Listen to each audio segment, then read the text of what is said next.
There's a meme that keeps resurfacing in history circles. A Chad time traveler giving Kaiser Wilhelm II a rapid-fire checklist of everything Germany got wrong in World War I. Don't invade Belgium. Fix the Schlieffen Plan. Mount machine guns on planes from day one. Don't send Lenin to Russia. Replace Erich von Falkenhayn before Verdun happens. And don't send the Zimmermann telegram. It keeps getting shared because every single point is historically defensible.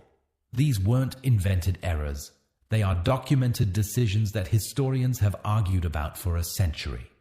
And the people sharing it genuinely believe these mistakes were fixable.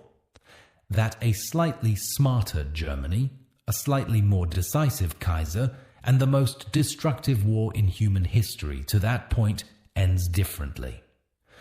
So this video is going to take that premise seriously. Not as a joke, but as an actual analytical exercise.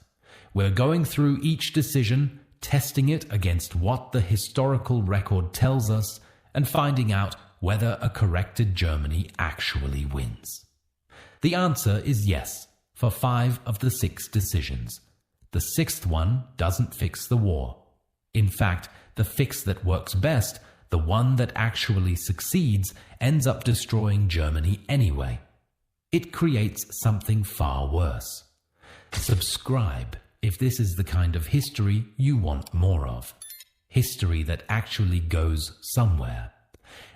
And if you've watched our previous video on why Hitler's Germany was structurally weaker than Imperial Germany, this is the companion piece. What the Kaiser's Germany could have been if he'd made different calls at the moments that actually mattered. Before we start testing, it's worth being honest about the premise, because it isn't as obvious as internet debates sometimes make it sound. Germany entered the war in 1914 as the most industrially advanced nation in continental Europe, the most professionally trained army, the most sophisticated railway logistics on the continent, a track record of decisive operational victories against Austria in 1866 and France in 1870. It had already invested in the chemical science that would allow it to synthesize ammunition propellants when the British blockade cut off nitrate imports, a depth of industrial planning the blitzkrieg economy of 1939 never replicated.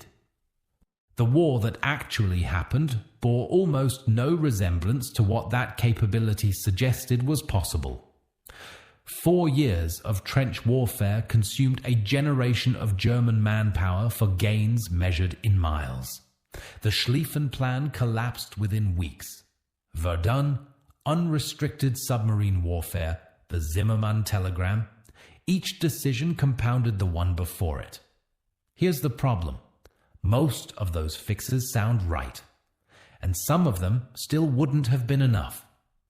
The first and most consequential item is Belgium, and the right problem is being identified, though for reasons that run deeper than the one most people cite. On the 4th of August, 1914, Britain declared war on Germany. The reason given was Belgium. Germany had expected hesitation, negotiation, delay, the same response it had received when it violated diplomatic norms before. It got a declaration of war within hours. The standard explanation focuses on that treaty obligation. Invading Belgium triggered the Treaty of London of 1839, which brought Britain in. This is accurate, but the longer-term consequences are what matter. The naval blockade, imperial manpower from Canada, Australia, and India, and eventually the political conditions that brought America in. Those accumulate over years. The more immediate flaw in the Schlieffen Plan was mathematical. The plan required Germany to defeat France in 39 days. The Franco-German border was protected by an interconnected chain of French fortresses, Verdun, Toul, Epinal, and Belfort, under continuous reinforcement since 1871. Alfred von Schlieffen's solution was the Great Wheeling movement through Belgium. Bypass the fortresses entirely, sweep through northern France, encircle Paris from the west, and roll up the French army from behind. The plan didn't fail because it was bad. It failed because it was physically impossible. The wheeling movement added hundreds of miles to the German operational arc, stretched horse-drawn supply lines beyond what they could sustain at pace, and required a coordination so precise that a single delay anywhere cascaded into collapse, which is exactly what happened at the First Battle of the Marne in September 1914, when the German advance stalled just short of Paris and both sides began digging in. The alternative, attacking the French frontier directly with heavy siege artillery of the kind that reduced the Belgian fortress of Liège in early August 1914, is operationally sound. It would not have been fast. The French fortifications were genuinely formidable. But it keeps Britain out of the war, or at minimum delays British entry until Germany has established a defensible position, and it keeps German supply lines on ground the logistics system could actually support. A Germany that skips Belgium enters a different war, slower, fought on the Franco-German frontier, but crucially, without Britain as an immediate belligerent. The BEF that arrived at the Marne numbered only 100,000 men, but its professional rifle fire caused disproportionate casualties, and its movement into the gap at the critical moment was the lever that broke the German advance. Small force, outsized impact. Without Belgium as a pretext, Britain has a much harder political case for entering at all. And one more detail worth adding here. During the critical days of the Marne in September 1914, the military governor of Paris requisitioned 600 Parisian taxicabs to ferry 6,000 reinforcements to the front in time to plug the gap in the Allied line. It worked. French improvisation, operating on home territory with intact logistics, broke the German timetable. That image, taxis winning a battle, tells you everything about what the Schlieffen plan was actually up against. The next item, machine guns on planes from day one, is where the history gets good. The Fokker scourge. If you know World War I aviation at all, you know exactly what that phrase means. 6 months where Allied pilots were essentially flying target practice for German fighters. The synchronization gear that made it possible, the mechanical link timing the gun to fire only when the propeller blade wasn't in the way, was perfected by the Dutch designer Anthony Fokker and deployed on German Eindecker fighters in the summer of 1915. The result was a period of German air dominance so complete that Allied commanders temporarily grounded observation flights over the front. The technology worked. The problem wasn't a single bad decision. It was a decade of neglected aviation research before the war. Germany had the industrial capacity to prioritize it. It didn't. And it paid for that neglect in the one campaign where air reconnaissance over the Franco-German frontier would have mattered most. Prioritizing aviation development in the pre-war decade means German artillery observers operate freely during the opening offensive while Allied observation is suppressed. Better targeting, better intelligence, better fire coordination for a direct assault that needs every advantage it can get. Replacing Erich von Falkenhayn is the item that sounds most satisfying and requires the most careful handling. Verdun isn't just a mistake, it's a math problem Germany couldn't win. Falkenhayn's stated objective at Verdun in 1916 was not to capture the city, but to force France to defend it, to create a killing ground where French reserves would be drawn in and destroyed at a cost Germany could sustain and France could not. The arithmetic didn't work. France did pour its army into Verdun. So did Germany.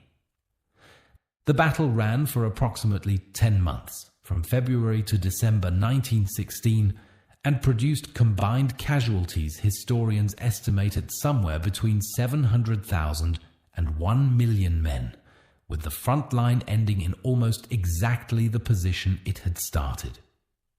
Germany spent roughly 340,000 casualties to inflict perhaps 377,000. A ratio that makes no sense for the side with smaller overall reserves than the coalition it was fighting.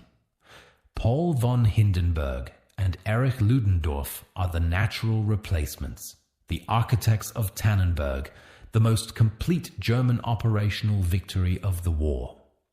Whether they would have performed equally well against France is genuinely uncertain.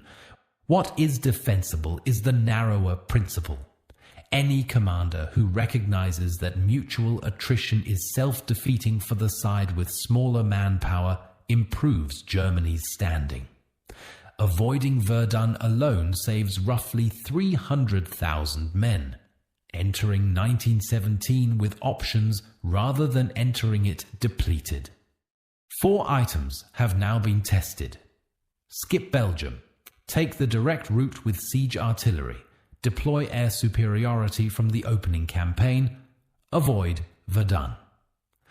Running all 4 fixes simultaneously, Germany enters 1917 in a genuinely competitive position. Britain is out of the war or delayed in entering. France is fighting without its most powerful ally. German manpower has been conserved rather than consumed at Verdun. The war is unresolved, but Germany has not clearly lost it. It is exactly here, where the corrected Germany looks strongest, that the next decision arrives. Germany put Lenin on a train. And look, if you're here, you know exactly where this is going. By 1917, even a Germany that avoided the previous mistakes was exhausted. 3 years of industrial warfare does that. But the Eastern Front had just cracked open. Russia, in 1917, was destroying itself from the inside. The Romanov dynasty had lost its grip on both the military and the civilian population simultaneously. Mutinies were spreading through the Russian army. Food shortages were driving strikes in Petrograd and Moscow. The provisional government that replaced the Tsar in February 1917 made the fatal decision to continue the war, ensuring it would be swept aside by whoever promised to end it. German military intelligence identified Vladimir Lenin, a Bolshevik theorist living in exile in Zurich, as the potential catalyst for a Russian political collapse that would remove Russia from the war entirely. The plan was to transport Lenin from Switzerland across sealed German territory and deposit him in Petrograd, where his organizational discipline and his promise of immediate peace, land, and bread would do the rest. German command provided clandestine subsidies, confirmed by Foreign Office records to be in the millions, to finance the operation. Against 3 years of industrial war expenditure, it was a rounding error. It worked with a completeness that exceeded any reasonable expectation. Lenin arrived at Finland Station in Petrograd on the 3rd of April 1917. The Bolshevik Revolution succeeded in November. The Treaty of Brest-Litovsk, the peace agreement that formally ended Russia's involvement in the war, signed in March 1918, removed Russia from the war and transferred an enormous swath of Eastern European territory to German control. Germany transferred 44 divisions west and launched Operation Michael in March 1918, achieving the deepest penetration of Allied lines since 1914 before the offensive stalled. From the perspective of 1917, this was arguably the single most effective strategic operation Germany conducted in the entire conflict. For the cost of one train ticket and a modest intelligence budget, Germany removed its largest enemy from the war. The men who authorized it were not reckless gamblers. They were making a rational calculation under severe time pressure with the information available to them. The problem, which the meme captures in one word, don't, is that the calculation only holds if you stop the analysis in 1918. What Lenin on that train actually created was the Soviet Union. The political instrument Germany weaponized to destabilize a wartime enemy metastasized into the largest totalitarian state in modern history, with an industrial base that by 1942 was outproducing Germany across every category of military hardware. 25 years after Germany put Lenin on that train, the Red Army put a flag on top of the Reichstag. The subsidies Germany spent on Lenin's operation may be the most consequential investment in its own destruction any nation in modern history has ever made. The men who made that decision had no framework for evaluating a consequence that wouldn't materialize for 2 decades in a different country under a different political universe. They saw a war they were losing and an opportunity to remove an enemy from it. The logic was sound. The outcome was not. One more thing worth being precise about. The Bolsheviks weren't German agents in any simple sense. They took German money to pursue their own revolutionary agenda, which included exporting that revolution to Germany itself. Within a year of Brest-Litovsk, the Kaiser had abdicated and German sailors were flying red flags in Kiel harbor. The weapon Germany used to destabilize Russia came back around. The final item has the clearest causal chain of anything on the list, which is why it comes last after the harder arguments have already been made. In January 1917, German Foreign Secretary Arthur Zimmermann sent a coded telegram to the German ambassador in Mexico City proposing that Mexico declare war on the United States in exchange for financial support and assistance recovering Texas, New Mexico, and Arizona. The German calculation was that American entry was probable regardless, and a Mexican front might distract American attention from France. British naval intelligence, specifically the cryptanalysis unit known as Room 40, had been reading German diplomatic cable traffic for 2 years. The Zimmermann telegram was intercepted and decoded in January, but Room 40 deliberately waited until late February to present it to the American government, timing the release to coincide with Germany's resumption of unrestricted submarine warfare for maximum political impact. When newspapers published its contents in early March, the combination handed Woodrow Wilson the domestic political cover he had been lacking for 2 years to bring the United States into a war much of his electorate had voted to stay out of. Without it, American entry isn't prevented. The unrestricted submarine campaign against neutral shipping was already pushing patience past the breaking point. But the specific conditions that made entry politically easy and fast are removed. The mobilization timeline shifts, and in the context of the spring offensive of 1918, even a delay of several months in the arrival of American troops matters operationally. Don't send it. The easiest fix on the list and the one with the most unambiguous payoff. Here's where the exercise gets honest. And if you've been following the logic so far, you already see where this lands. 5 of the 6 fixes genuinely improve Germany's position. In combination, they produce a Germany that enters 1917 without Britain as a full belligerent, without Verdun having consumed its best divisions, without handing Wilson the ammunition he needed. Whether that Germany ultimately wins depends on variables no checklist controls: French resilience, American mobilization speed, whether a negotiated settlement becomes politically possible on both sides. But it's a Germany that hasn't clearly lost. That's more than the actual Germany could say by 1917. The Lenin decision sits outside the framework of smart versus foolish. The men who put him on that train made the most tactically effective move Germany executed in the entire war, and created, 25 years later, the force that ended Germany as a sovereign state. You can't fault the logic that was available to them in 1917. You can only observe that the disaster wasn't the mistake. The disaster was the success. The meme circulates because the argument it makes is genuinely compelling.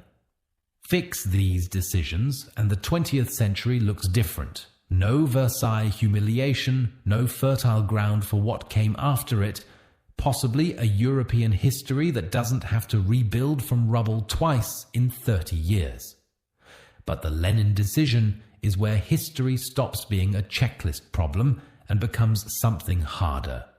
A lesson about the gap between what a decision produces immediately and what it creates eventually. So here's the question. If you were the time traveler, which one item on that list do you fix first? And do you even tell the Kaiser about Lenin, knowing he probably won't believe you? Drop your answer below. Like this video if the meme just got more complicated than it looked. Subscribe for more history that takes the online arguments seriously. Thanks for watching.